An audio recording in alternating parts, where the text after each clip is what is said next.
তারা কি বলে, হুজুর উনি তো রুজু করেছেন, একাধিকবার ক্ষমা চেয়েছেন, আমরাও জানি রুজু করেছেন, একাধিকবার ক্ষমা চেয়েছেন, কিন্তু রাতের বেলা রুজু করে পরদিন আবারও ভুল করেছেন।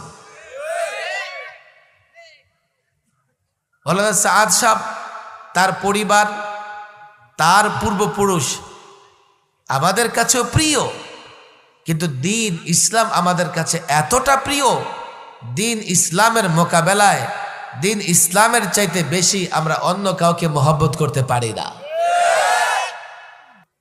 এখন বাংলাদেশে দাওয়াত ও তাবলীগে দুইটা গ্রুপ তৈরি হয়ে গেছে। একদল ওলামাদের মাথা হাতে কাজ করে, আরেকজন সাআদ সাহেবের আনুগত্য মেনে কাজ করে, সরাসরি দিল্লি। বাংলাদেশের কোনো আলেম তার পছন্দ না। আমাদের সাআদ সাহেব ওনার অনুসারীদের কেউ কেউ মাঝে মধ্যে এই কথা বলে ফেলে, আলেমের দরকার নাই,